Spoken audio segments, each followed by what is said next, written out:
It's now my pleasure to welcome back the Center for Workforce Inclusion, President and CEO, and founder of CWI Labs, Gary A. Officer, for a discussion with a truly inspiring individual. Elaine Chao is the first Asian American to be appointed to the President's Cabinet in U.S. history. She is also one of the few Americans who has ever been appointed to 2 presidential cabinet positions. She's an authority on global competitiveness, crisis management, diversity at the workplace, and transformational leadership. Known for her extensive and visionary achievements as the 18th U.S. Secretary of Transportation and the 24th U.S. Secretary of Labor, the President and CEO of United Way of America, the Director of the Peace Corps, and is a corporate board member on a number of Fortune 100 companies. We are excited today to hear her insights into the changing dynamics of the 21st century workforce. Please join me in welcoming Secretary Chao.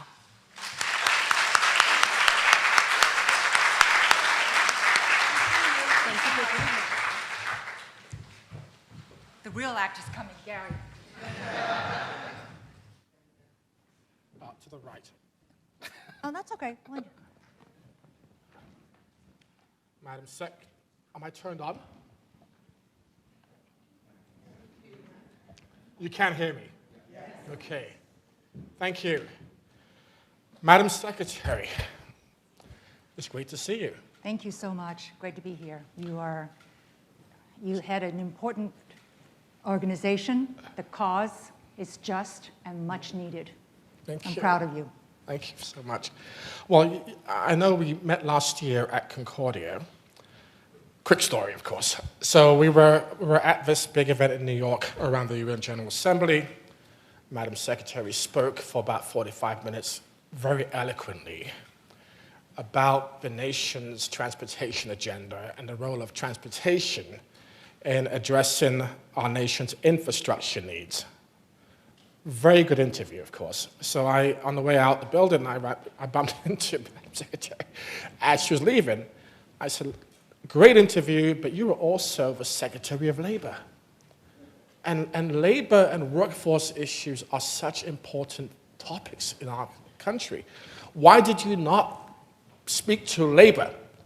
And the response was, I was brought in here to talk about transportation, but, So I promised myself that for this year's Equity Summit, I'd make sure we would invite Secretary Chao, and I'm delighted she accepted and came all the way down from New York to join us today, so thank you. My pleasure. So I want to give a little shout out to Concordia. It's actually it's founded by Matt Swift, and it's doing a wonderful job. And this year, they've got Prince Harry as a speaker. And Darren Walker, one of our Yes. No, he's done a great job. So you served as the Secretary of Labor from 2001 to 2009. In fact, you are actually the longest serving Secretary of Labor since World War II. Longest serving secretary of all, any department since World War II. Quite an accomplishment. And even after you left the Department of Labor, you have stayed engaged and regularly contribute your expertise to groups like ours and Concordia that are interested in solving systemic issues in the workforce and improving access to job opportunities for the most vulnerable in our communities. Could you speak to the workforce challenges and trends and that you saw way back in the 2000s versus how you see things now playing out? Tell us about that, please. I think in one word, it can be accelerated. So 20 years ago, and we think about this, September 11th was really big at that time, and how many young children now, young people even remember that. But 20 years ago, globalization was a major issue. Technology was a major issue. Diversity at the workforce was just beginning. And then we were also seeing economic times that were difficult because of the recession at that time, 2001. What we see now in the workforce is everything is accelerated. Yes. So that means that, number one, the concerns about globalization have become even more acute, and the reaction is turning away from globalization and greater nationalism and greater concerns about onshoring. And number two, technology has really changed. It used to be that, you were told and encouraged to learn about technology, but what that meant was learning how to use, the Word document or Excel spreadsheet. But now we have so many different types of platforms, and a worker is getting so much information from all different types of communication platforms and ways. And so how do you keep on top of all of that and understand all that works? I mean, just in terms of texting, there's text, there's WeChat, there's WhatsApp, there's TikTok, there's Instagram. Yes. Now, not all of them are used for work, but it shows the facility of transporting between different kinds of formatting and also platforms. And then diversity, we are seeing that so much more than what we did.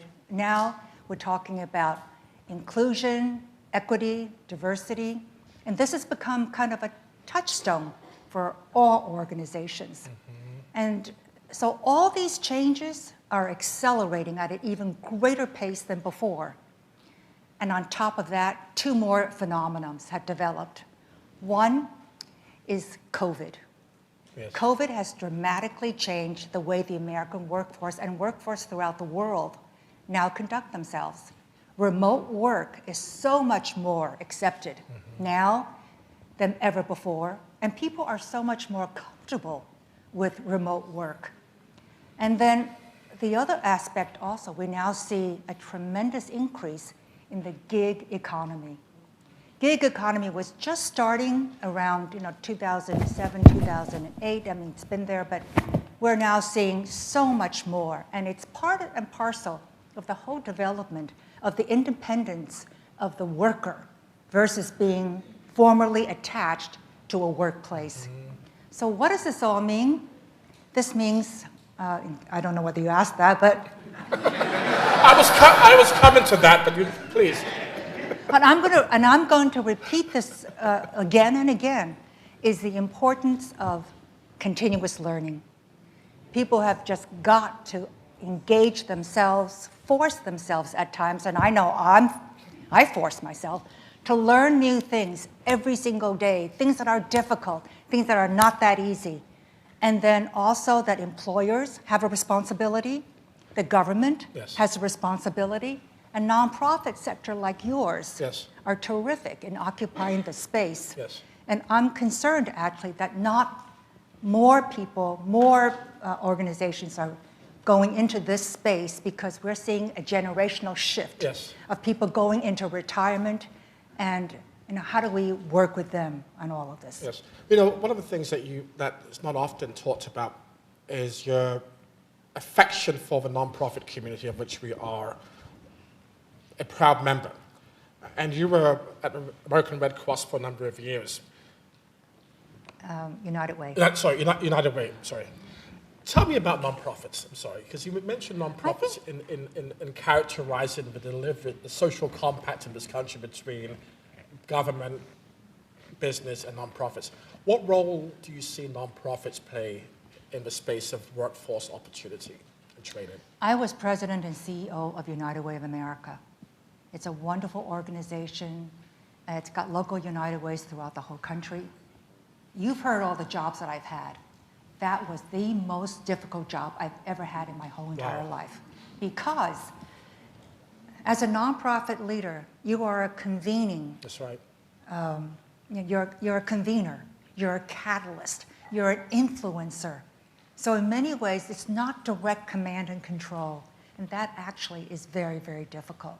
Yes. So you have a very valuable role to play in our society in bridging the gaps between the for-profit sector, the government sector, and for people who don't appreciate the role of the nonprofit sector. They don't understand that these two sectors, government and private sector, are very different. Yes. And they speak different languages, and they sometimes don't communicate with one another.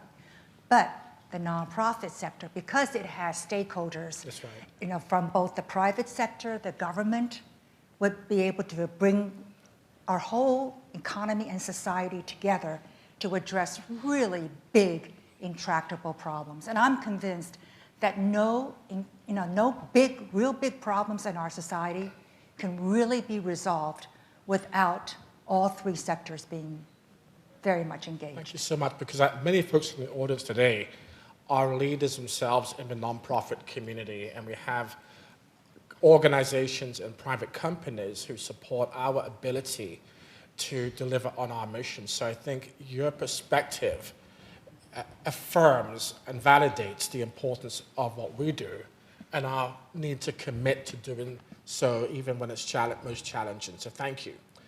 Question 2, Madam Chair. I've heard you reference the term information economy as a factor in workforce development and hiring considerations, and also that it means something different now than it did 20 years ago.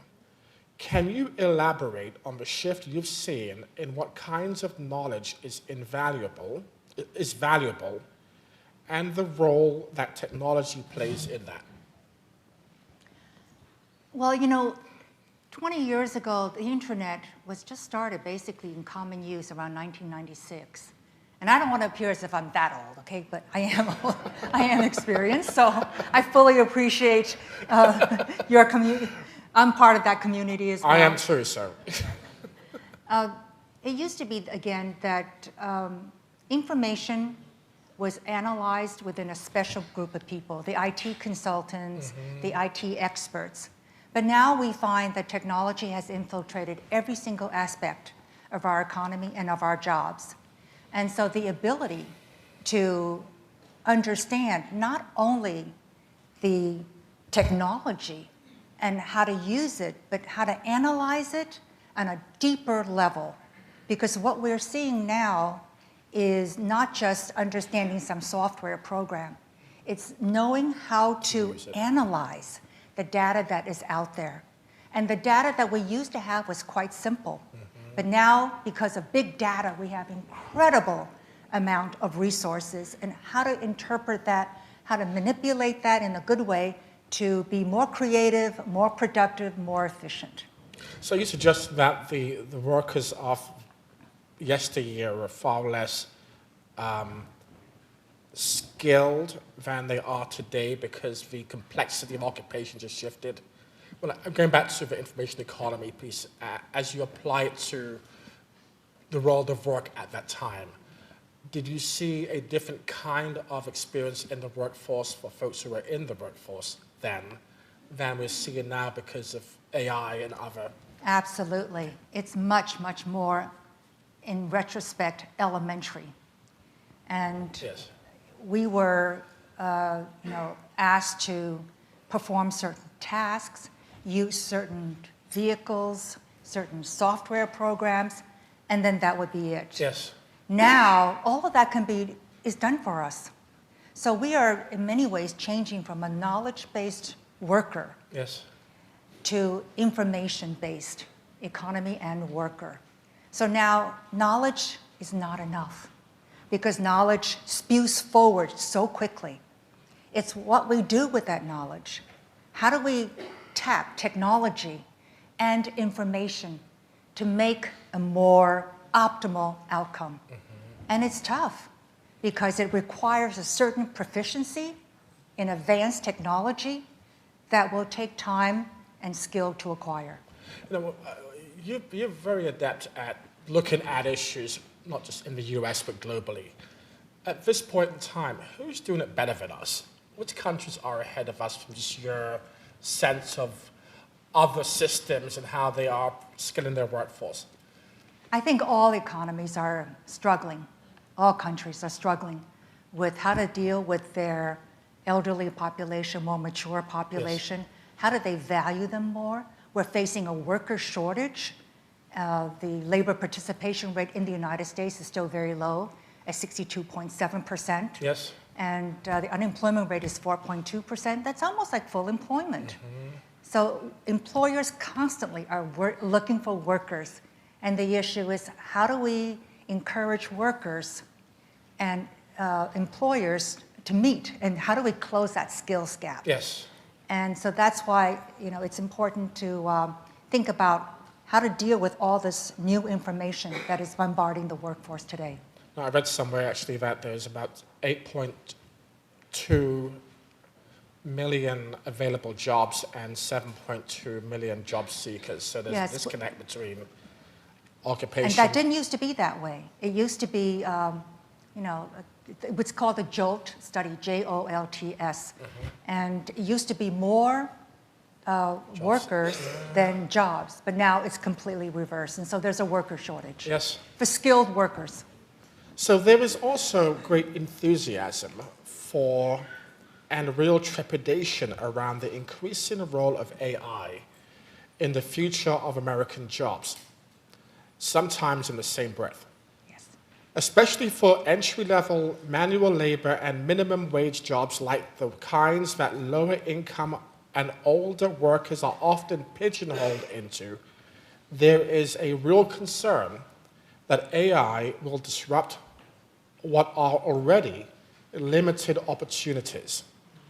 Would you share with us your thoughts on the increasing role of AI in the workforce and what it means for individuals seeking to re-enter or remain in a changing workforce? Well, I think, first of all, AI is here to stay. Yes. It's here for good. And the challenge would be to recognize its benefits, but also realistically acknowledge that there are disadvantages. And how are we going to help those who are unable to make that transition quickly or smoothly? So AI can be wonderful. It can write speeches. Sorry, speechwriters. It can analyze investment But reports. always good. So it's efficient. It increases productivity when geared with the right workers. But the disadvantages also are the transition, which will be difficult because there's such a high level of technological expertise and skill that's needed, which to us, which to most people should not be a problem, but to many are. Yes. And so how do we bridge not only that digital divide now, but that AI, informational knowledge divide as well? And so I think this is where employers, government, nonprofit sectors have to come in and fill the difference. Yes. On the other hand, I don't want to be pessimistic about AI. I think there will be new types of jobs that AI will create, some that we don't even know yet, just like we didn't realize when the internet was popularized in the late 90s, that there'd be all different kinds of jobs. Or that there'd be, when drones became popular, that there'd be something called the drone operator. There's actually a job category now called the drone operator. So there will be new jobs, but again, the challenge is how do we help the vulnerable? Yes. The more vulnerable and those who are less able to catch on. I'm not even saying catch on, I'm saying catch on quickly, because that is the key as well. Everything now is accelerated. Do you feel that, as a former Secretary of Labor, that there's a responsibility on the part of government to increase its investment in workforce training programs like a CSEP, for instance? Because so much of the anxiety around the future of work gets into upskilling folks who have had to leave the workforce and the like. What do you see as the role of government as as the initiator for skills-based activities that will get people back into the workforce that's very different? I think it's very important. CSEP is a great program. I know it very well. There's been criticism, but what program doesn't have criticisms? And also, over time, every program has to improve and change, and that happens also. I think, if anything, there's lack of resources going to address the needs of a maturing population. Yes. And that's very faulty on part of our society, because we now are seeing the baby boomer generation who used to dominate everything, Yes. now going into retirement. And they may actually want more flexibility. They may still want to work because they want to stay connected to the workforce, to their friends, to be active and engaged. And then there are young people also that may want to just work part-time for whatever different reasons.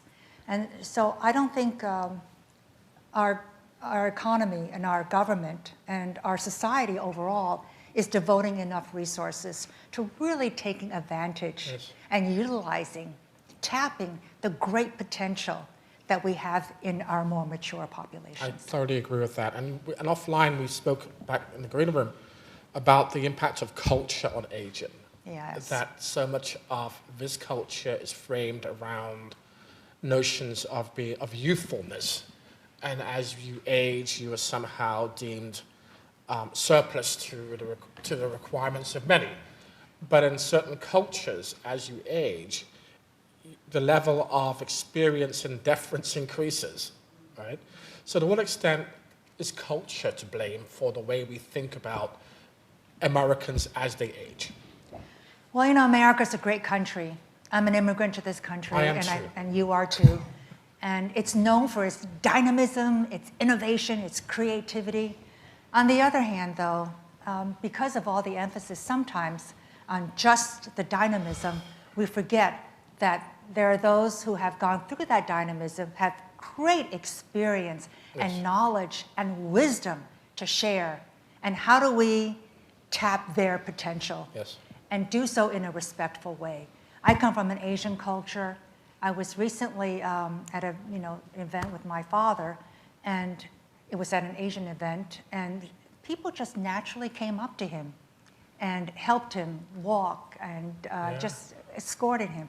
So, and that has problems of its own. I don't want to say that there isn't as well, but there's a greater emphasis on valuing the wisdom of age and experience. And I would like to see more of that in our society here. I totally agree. And speaking of ageism, at the Center for Workforce Inclusion and CWI Labs, we spent a lot of time working to combat ageism and foster intergenerational workplaces. Would you share your perspective on the role of ageism, I think you just did actually, in the workforce and our economy, as well as to take on how employers can accommodate 5 generations that currently comprise the American workforce at present? Well, I think the employer can do a lot. Ageism does exist. It certainly exists. And for anyone who denies it, they're just not facing reality. Employers can make sure that they are building a culture of respect for everyone in the organization, that they are reaching out to the more mature population and being more flexible in their work rules and in their needs, so that they can attract more of these people from that population. And for those that are in their workforce, they can help with upskilling.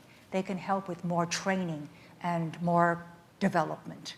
And then they should also participate more in the nonprofit sector in outreach to communities like our more mature communities, like organizations that like you. So I think there's a lot that employers and others can do. This includes the government employers as well. There's no age limit to working in the government, and so there should be the same kind of respect given to this population. Your subject matter expertise is admirable. You've covered so many different and important topics here. There are many stakeholders working on these issues that can help make things better. You've had a storied career at all levels of government, including the nonprofit community. And your knowledge of how government programs like CSEP, again, help to close the gap for those who are left out of the workforce. Speak to how, and I think you've done this before actually, speak to the intersection of the nonprofit space supported by government, where the tools exist to help people who have been displaced from the workforce re-enter the workforce through training through these programs. Talk a little bit more about that, if you may, please. Well, CSEP is terrific because it not only provides a wonderful environment, a safe environment, a welcoming environment for people in the more mature community, but also it offers training. Yes. And it offers employment support. Basically, if a person is unable to work for whatever reason or take time off for the training, that can occur as well. I know that CSEP also includes networking. So the social aspect of networking is very important as well. Yes. And you do so many other things. I'm probably not listing all of them, and you should come and jump in and list them. But it's funny because one of my questions really is around corporate culture, and I'm trying to sort of establish the intersection between where government plays a role, private companies plays a role, and nonprofits play a role in helping to forge a set of outcomes that achieves the objectives for us all. And we talked about culture. We really haven't talked about the employer side. So assuming nonprofits have the resources to train, we have a lot of folks who are the victims in this country of age discrimination, and they feel it when they go through the application process. So talk a little bit, if you can, about corporate culture and the kind of corporate culture that we need to have to foster a welcoming environment for older job seekers. Well, I think employers need to invest in training and development. The employer also needs to cultivate a culture of adaptability and a welcome. They need to embrace technology and resource their people with the requisite tools with which to be functional and productive. And then also, they can set up mentorship programs where they would have intergenerational exchange so that the young can teach the old, the older can teach the young. And then also, I think they need to support a more diverse workforce. That's coming, and it's here. Yes. And they need to somehow deal with that and address the ageism and the other discriminatory aspects that may occur at the workplace as well. Okay. So I think the employer can provide the leadership and the rubric of the culture that will foster people to behave in a way that would be beneficial for the organization. And sometimes some organizations even have it in the performance evaluations. Yes. Where you have to pay attention to a certain level of performance, of course, but that there be a representative group of people within a particular office that would carry out the task jointly. And then to foster teamwork and collaborative teamwork. Because nowadays everything is so complicated. Not one person can do it. It needs really a team. And so how to measure that, how to reward that in terms of bonuses, and then how to celebrate that as well. So, Madam Chair, with enormous deference, I have to ask you this question. It's not on the script. You're an optimist, aren't you? I am. What gives you hope? Think about it for a second. I actually have a lot of hope, actually. I think first of all, I would advise people to have confidence in themselves and to have confidence in their life experiences. Every person's life experience counts and matters. And that with enough kind of will one can adapt. It is hard. Yes. Not just for people of a certain age, it's for people of all ages. Our society, our economy is just growing so rapidly. That's the one comment that I hear from everyone, and that is how fast everything is going, even for young people. Yes. And so, number one, have confidence in yourself, have confidence in your life experiences, have confidence in sharing with others. Intergenerational exchanges and support is very important. And a lot of young people, and I don't mean to criticize them at all, but interpersonal skills are still very important. Yes. Soft skills are still very important. Yes. Technology is technology. It can make all these wonderful things happen, but it's still people Yes. who make things happen.